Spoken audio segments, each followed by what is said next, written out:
Assalamualaikum warahmatullahi wabarakatuh. Alhamdulillah wassalatu wassalamu ala Rasulillah wa ala alihi wa sahbihi wa mawala. La haula wala quwata illa billah. Pertemuan ketujuh kali ini dalam acara perkuliahan fikih mawaris kita akan membahas penghalang mendapatkan harta waris menurut para ulama. Para ulama dalam membahas tentang hal tersebut ada yang disepakati dan ada yang diperdebatkan. Penghalang yang disepakati menurut para ulama pertama karena berlainan agama. Dalam hadis dikatakan orang muslim tidak menerima harta warisan dari non muslim, begitupun sebaliknya. Muttafaq alaih dari Usamah bin Zaid, hadisnya la yarisul muslimul kafiro wala kafirul muslima. Yang kedua karena perbudakan, ini juga terhalang mewarisi dan mewariskan. Untuk konteks sekarang perbudakan tidak berlaku karena ini kasusnya tempo dulu. Kemudian yang ketiga karena pembunuhan. Dalam hadis dikatakan pembunuh tidak mendapatkan harta warisan dari orang yang dibunuh. Hadis riwayat dari Umar bin Khattab dan Ibnu Abbas. Hadisnya la yarisul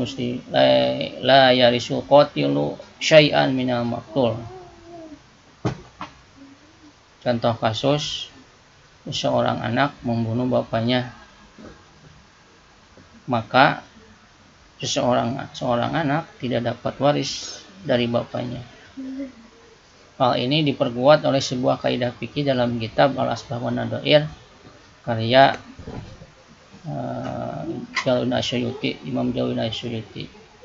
Man istajala syai'an qabla awanihi uqiba bihirmanihi. Barang siapa yang menyegerakan sesuatu sebelum waktunya, ingin mendapatkan sesuatu sebelum waktunya, maka ia terhalang mendapatkan sesuatu itu tersebut. Kasus ini disamakan pula kepada kasus hukum wasiat. Seorang yang akan menerima wasiat kemudian dia membunuh orang yang akan mewasiatkan, maka orang yang akan menerima wasiat tidak terhalang menerima wasiat tersebut. Kemudian yang kedua, penghalang yang diperdebatkan oleh para ulama. Pertama, murtad. Murtad itu artinya orang yang keluar dari keislaman. Mayoritas ulama berpendapat murtad yang diiringi kekafiran itulah yang menjadi penghalang. Sedangkan menurut Syafi'iyah hanya murtad saja, artinya tidak diiringi kekafiran atau murtad independen. Diiringi kekafiran tersebut maknanya dia tidak hanya keluar dari Islam, tetapi dia juga melakukan sebuah kekufuran, perbuatan kekufuran, seperti tidak meyakini pada Allah, Rasulullah, malaikat dan rukun iman, qada, kemudian kitab dan lainnya dan tidak melakukan perbuatan yang diperintah oleh Allah dan Rasulnya atau mengingkari.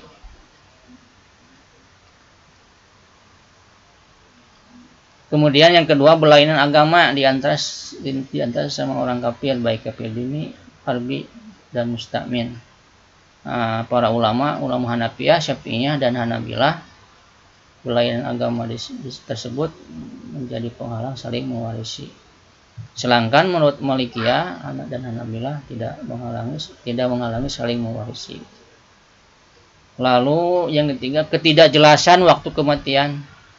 Contohnya dalam sebuah keluarga secara bersama-sama meninggal bersama. Dalam sebuah keluarga yang terdiri dari suami, istri dan anak meninggal karena kebakaran, tenggelam, bencana, tapi tidak diketahui siapa yang lebih duluan meninggal. Mayoritas ulama berpendapat hal tersebut menjadi penghalang saling mewarisi.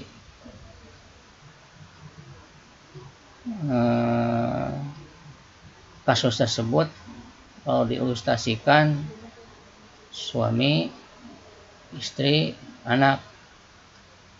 Lain halnya bila misalnya suami meninggal tapi sama-sama